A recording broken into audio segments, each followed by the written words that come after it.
and welcome to the Natural History Museum here in London. This is the Otumpa meteorite, a piece of space that fell to Earth. And when I first came here as a small boy, I ran through the gallery to try and get close to it. I'm still impressed today.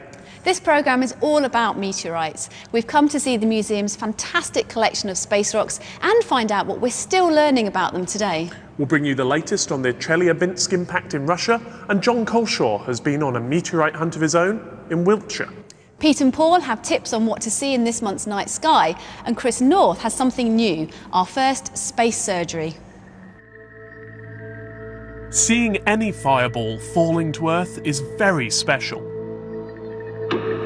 Oh, wow! What a corker! Meteorites are essentially space rocks that are unlucky enough to collide with Earth. Last month, asteroid 2012 DA14 had a lucky escape, swinging past close enough for Sky at Night viewers to capture these amazing images. Most meteorites are small and the product of a collision between asteroids, resulting in millions of tiny rocky fragments which float in space. Some get in our way, and then they burn up in the Earth's atmosphere, sometimes creating a fireball and sometimes landing on Earth. Oh! But meteorites can come from all sorts of places, sometimes from comets and sometimes even from other planets. Meteorites are our best way of getting a hold of a piece of another world and looking at it close up. And the Natural History Museum has one of the finest collections anywhere in the world.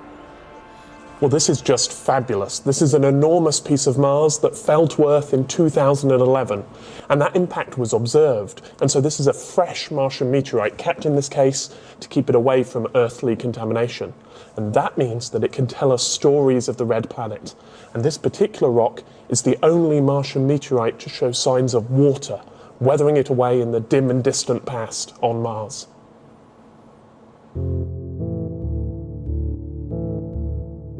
These are the latest images from our rovers on Mars, and their self-portraits show them hard at work on the surface of the red planet.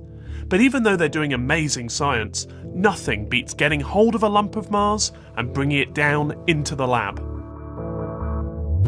700,000 years ago, an impact on Mars resulted in debris being flung into space. What became the Tissant meteorite wandered through space before falling down to Earth, providing us with a hands-on guide to Mars's past. At the Natural History Museum, they're using medical CT scanning technology to build up an image of Tissant and its insides. They're looking for holes or voids inside the rock, which could be filled with Martian air. Well, this is a CT scan of a small fragment of Tissant that I looked at last year in the summer. Caroline Smith is the meteorite curator. And just to give you an idea, it's about the size of the end of my little finger, so quite a small thing. Mars. And what we're seeing here is it's a video, a movie, as if we're sort of flying through the specimen. The CT scans revealed a hole in Tissant, which is filled with air.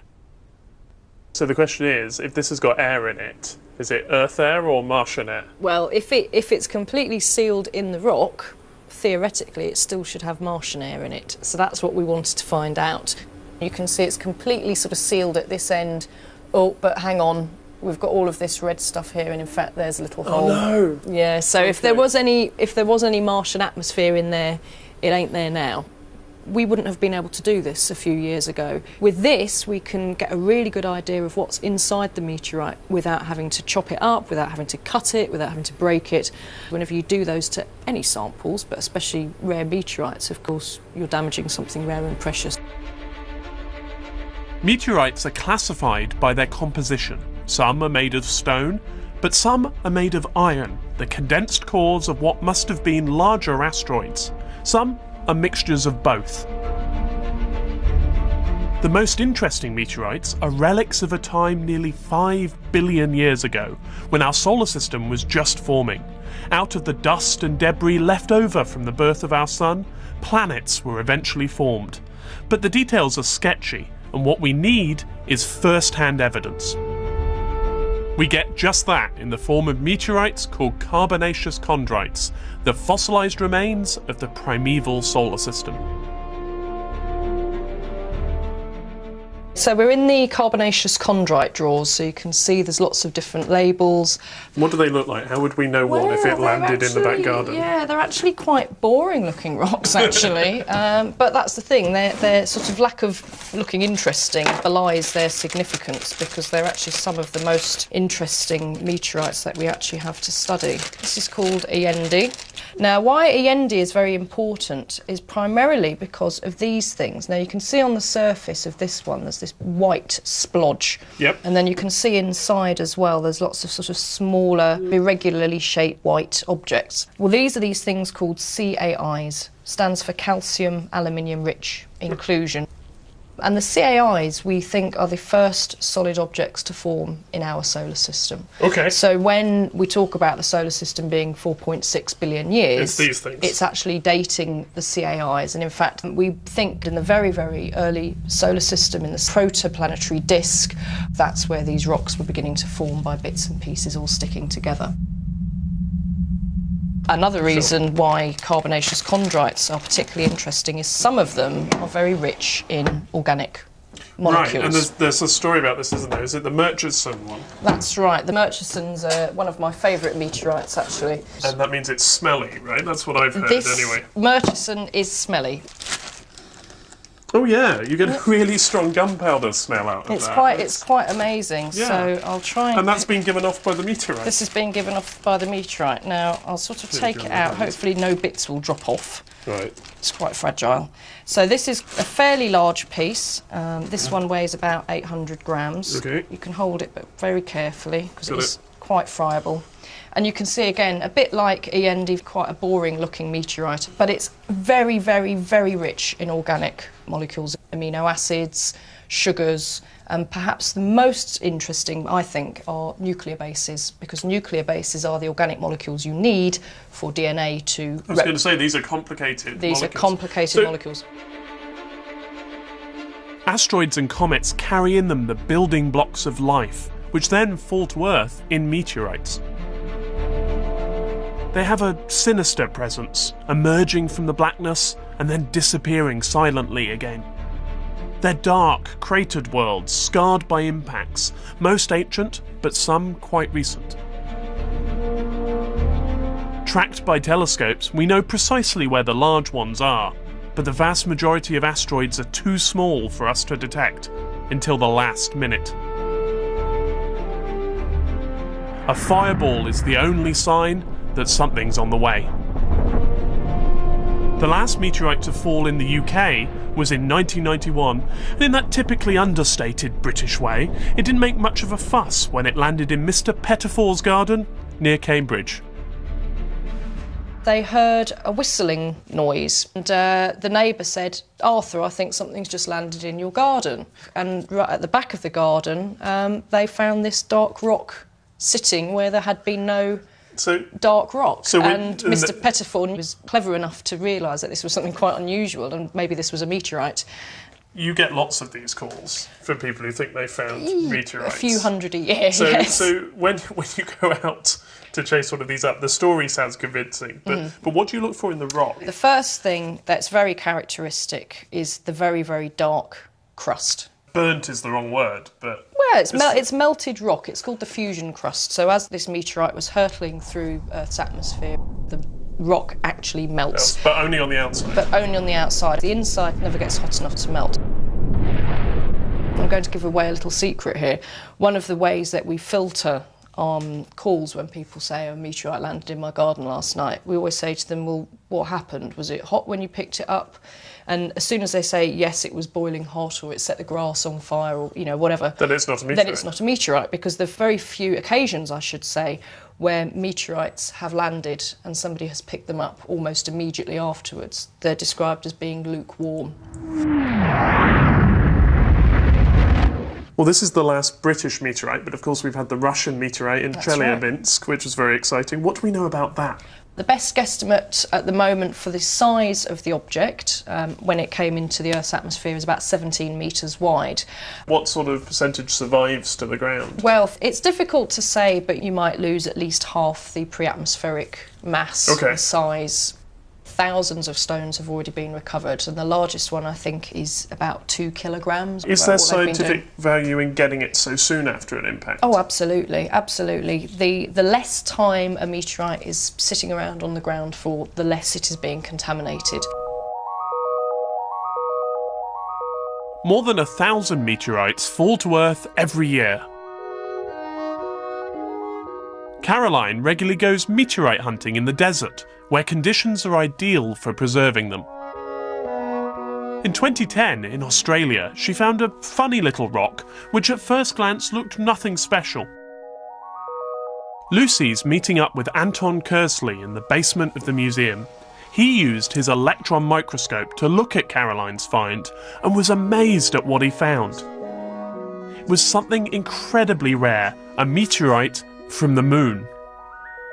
So this is an image of a cutaway of the meteorite magnified by a certain number of times. That's right. On the screen at the moment it's about 300 times magnification. Okay. On the picture over here you can see that the whole thing is just over a centimetre in size. It's about a fingernail size. Yeah. And this is a really curious little area because there's a little dark grey patch with some little pale grey patches inside it. And when you start analysing the pale grey patches, these ones turn out to have a very interesting chemical composition. Turns out to be quite unlike the composition of things that we find on Earth. Okay. This is a little mineral, again, silicate mineral, but now it's got a lot of very strange elements in it. It's got zirconium and yttrium and titanium and iron and silicon. It's actually quite well known, but it's called tranquilityite. The Mare Tranquillitatis, one of the most famous features on the moon and where man first stood. These precious meteorites give us clues about the moon's ancient past and how it's changed, which is why finding them in pristine condition is so important. On Earth, deserts hot and cold are ideal for preserving these extraterrestrial rocks. The Antarctic has become the new mecca for meteorite hunters. Since 1976, ANDMET, the US Antarctic Search for Meteorites programme, has retrieved 20,000 meteorites.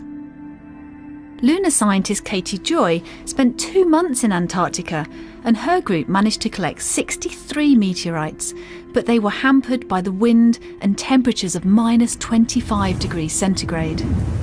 Katie returned in January, and to remind her of her Antarctic experiences, we took her to a bar in central London, made completely of ice, and it was a balmy -5°C.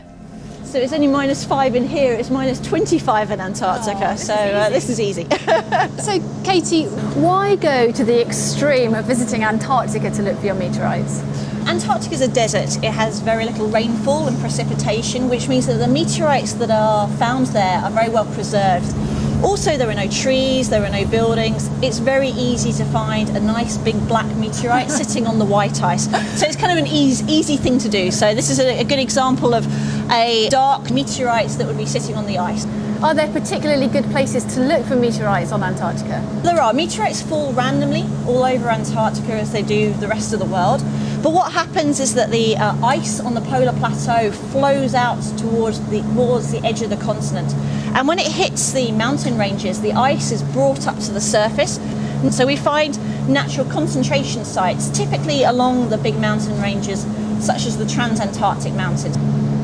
It's cold enough being in here. Working in Antarctica must have been incredibly challenging. Tell me a bit about your experience. I was there for 6 weeks on the ice, very remote area, and every day we'd get up, and if the weather was good enough we would go out and search. And sometimes if you have a lot of snow or it's very windy, I mean Antarctica is completely unpredictable. You get stuck in the tent, which is frustrating because all you want to do is go out and find more meteorites. But it's hard work, but when you find them it's a great reward. Antarctica is still a rich source of meteorites, with more science visits planned in the future. Every meteorite, it seems, has a story of its own. This is the largest meteorite in the museum's collection from Cranbourne in Australia, and at 3.5 tons, it weighs the same as 4 cars. It's an impressive beast, and it's older than the Earth. But we have some impressive meteorites in Britain too, and John has been on the trail of one of them. This one may have been carried along by a glacier, and it even attracted the interest of prehistoric man, but it was rediscovered sitting on someone's doorstep. This is the Iron Age hill fort at Barbary Castle near Swindon, first occupied some 2,500 years ago. And what a wonderfully atmospheric, peaceful place this is. There's a real air of mystery around here. And all around you can see the remnants of the influence of ancient man, this Iron Age fort and burial mounds. And it brings to mind those stories of those Victorian amateur archaeologists who used to love to explore and dig things up, and whatever they found fascinating or just liked the look of, they'd take home to their collections. This old photograph from Country Life in 1908 is of the Lake House Mansion in Wiltshire, once owned by the Reverend Edward Duke. He was known to excavate local burial grounds, keeping any interesting pieces for his own private collection. And on the doorstep is certainly something very interesting. It's the Lake House meteorite. Here at the Salisbury and South Wiltshire Museum, I met up with Professor Colin Pillinger. He has become a meteorite detective, and he's been piecing together the history of the Lake House meteorite. Ah, well there it is. The Lake House meteorite. You can't miss it, can you? It's a fair size, isn't it? It's, it's 92.5 kilograms. But this is not only the biggest British meteorite that we know about, it's also the one that has been longest on Earth, and it was when we made that measurement which all of a sudden realised we had something quite exciting. So how old exactly is this meteorite, and how long has it been on the Earth? It's technically 4.6 billion years old. It's been on Earth 32,000 years, but to try and explain how it survived 32,000 years, you have to tease some facts out of it. 32,000 years ago on Salisbury Plain, the place was covered in ice. Now we're confident that we know meteorites survive very well in ice because we collect lots of meteorites on Antarctica. How do you explain the next bit? Bronze Age people living on Salisbury Plain sort of 4,000 years ago were building mounds to bury their important people. The meteorite was then put into one of these barrows. The majority of the rock that they used would have been chalk. And you have these lovely pictures of the meteorite on the steppe where you see the patches of chalk still on the meteorite. So it clearly was packed somewhere closely associated with chalk. Colin believes that after it was dug up, the meteorite must have been kept inside, protected, in Edward Duke's collection. But after his death, it was demoted to the doorstep, possibly used for kicking off mud from gentlemen's boots. Since then, the chalk has washed off, and you look at the meteorite now, and there's no chalk there. So it can't have been out on that step for more than about 100 years. So the story goes, 32,000 years ago, a meteorite fell in Britain and was preserved in a glacier, then used by Bronze Age man to build his burial mound, and dug up by a Victorian archaeologist. Using a series of clues, Colin has revealed an extraordinary tale about an extraordinary meteorite. A wonderful piece of serendipity. The needle left the haystack and made its way to you. Absolutely, science is a lot of serendipity. Such good fun.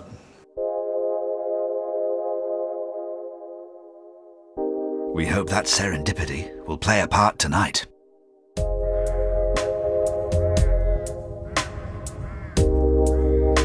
We're back at Barbary Castle to look for comet Pan-STARRS, which we hope to see in a couple of hours. Pete, Paul and Chris North are here too. The sky is fairly clear and we are hopeful, but this comet is low down and very faint. We're joined by the Wiltshire Astronomical Society to look for it, and last night member Pete Glastonbury saw the comet, and what a bonny comet it is too. Let's hope we'll be as lucky tonight. Well, we're waiting for the darkness to fall, and when we first arrived, it was awful, wasn't it? It was, and it has cleared, I have to say. It has. We're extremely lucky. I mean, this is rare on the Sky at Night shoot. We're also joined by some of our beginner astronomers, Peter and Steve Bosley and Christina Chester. They've come to pick up some tips about observing Saturn, which is in our April night sky, rising around 10 p.m. at the beginning of the month and getting earlier as the month goes on. Have you ever seen Saturn through your telescope? Just Jupiter. Right, okay, well you're in for a real treat with Saturn because it's a stunner. That's the planet which actually hooked me into astronomy. How do you find Saturn? Okay, well, you know what the plough looks like? Yeah. Yeah, well you know the handle of the plough. If you follow the curve of that away from the blade bit, if you like, or if you carry on the curve round, it comes to Spica, which is the brightest star in Virgo. And Saturn is off to the lower left of Spica, and it's about the same brightness. Do you reckon we're going to see the comet tonight? Fingers crossed. I can't see your fingers crossed in those gloves, but I'll trust you. So the reason why Saturn is so good to look at in April is because it's at opposition, and when a planet's at opposition, then this is the best time to look at it. So we thought we'd do a little demonstration to demonstrate the opposition. Okay. You're going to be the sun, so I'm the sun. Peter, you'll be the sun. Steve, you can be the Earth. Can I ask you to stand here, please? Yeah, of course. Okay, so there we are. You're the planet Earth. There we go. And I should represent Saturn, a ringless Saturn, needless to say, but that would be Saturn. So this is opposition. It is when the Sun and the planet in question are in opposite sides of the Earth. So we have the Sun in one part of the sky, and in the opposite direction of the sky, we have the planet Saturn. How many moons does Saturn It's got loads of moons, but there are most of them are too faint to be seen with a small telescope. But there is a good family of them that go round the planet itself, more than you'd see with Jupiter.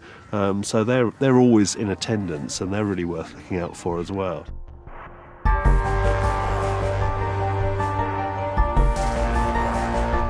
The darkness and the cold is enveloping us, but this Iron Age fort feels really quite magical. Okay, so we've got Neil and Hilary here, and you're locals, aren't you? Yes, we're from Devizes. Have you had any look at finding the comet? No, we haven't, so we're hopeful that we'll see it tonight. I think we're all hopeful. Kids, what do you guys get out of it? Planets and space stations and stuff. Planets are good. Yeah, I like seeing all the galaxies and the stars and things. I think the comet is currently hiding in a bank of cloud, and comets are really delicate things in the night sky, so when you get any haze, especially in a bright sky like we've got now, it just washes them out completely. It's like a comet filter. While we wait in hope for the stubborn clouds to clear from the horizon, it's time for our space surgery. Well, now the first in a new feature on the Sky at Night, and it is our space surgery, where we shall do our very best to answer the astronomical questions that you may have. And our first question comes from Mary Pont of Cambridgeshire, and Mary lives in a bungalow quite low down. She hasn't got a telescope, just her own eyes and a pair of 750 binoculars.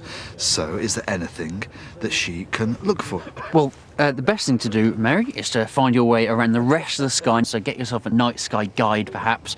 Mary's binoculars are not too dissimilar to the ones I'm holding here. They're great for hunting for star clusters, and there's a few examples of that. One of the ones that there's a chart for on our website is M44, the Beehive Cluster, or Prosape. It's a really great place to start. It's fabulous in a pair of binoculars like these. Now this next question, this is a great one, and I used to wonder this when I was a lad. Why are planets, stars and moons perfectly round? And are there any that are not? So asks Lawrence Harrop of Eccles. Well, it is a very good question, and the answer, quite simply, is gravity. So once a rocky object, which is what planets, moons and asteroids and so on are made of, gets more than a few hundred kilometres across in diameter, then its own self-gravity, its own gravitational pull of its own mass, will pull everything into pretty much a round sphere.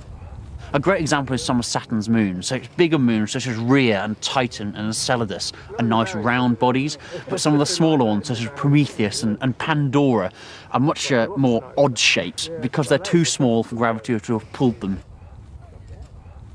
Next question is from another Chris, Chris Fordham in Huddersfield. My question, as our galaxy is so vast, is there a simple way to tell, when looking at stars, if they are outside our Milky Way? The simple answer is that all the stars you can see are inside our own galaxy. Measuring distance to objects in astronomy has always been a challenge. There were various ways of doing it, and in fact there was a result out that we've just measured the distance to one of the nearest galaxies, the Large Magellanic Cloud, through knowing the properties of those stars in the galaxy themselves, and by determining those, measure the distance to that of 163,000 light years to an accuracy of 1 part in 50. So we're getting much better at measuring distances to stars in other galaxies, but it's actually something that in astronomy is very hard to do. If you have a question, we will do our best to answer it, so send it to us at bbc.co.uk/Sky at Night. Well, we didn't actually get to see the comet in the end, did we, chaps? No, we didn't. But not to worry, we have a beautiful clear night here, though, haven't we? It's not the last chance to find it, right? Oh no! Comet C2011 L4 Pan-STARRS. It will be in our skies for some time yet. It's getting fainter as time goes on, but throughout the month of April, it'll pass up through Andromeda, through Cassiopeia, towards Cepheus. And it actually goes quite close to the Andromeda Galaxy as well. That'd be a nice picture, so wouldn't it? a good opportunity to pick out the comet still throughout the month of April. Sadly, it eluded us. That bank of cloud was like two pub bouncers saying, "You're not coming in." And, well, we may have been unlucky, but not so for many of you. Our Flickr site has some amazing images of the comets from around the world. You can see the best of them on our website at bbc.co.uk/Sky at Night.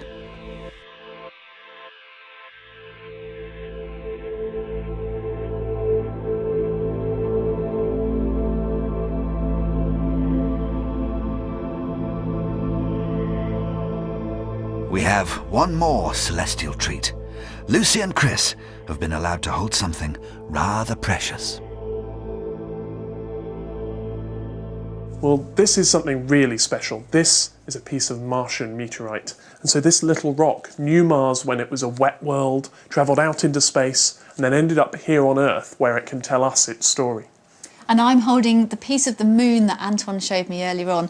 Trapped in this tiny fragment is the history of the lunar surface from that area. A huge thank you to the Natural History Museum for showing us behind the scenes and allowing us to hold these very special objects. And so when we come back next month, we'll be going past the moon, past Mars, and on out to Saturn.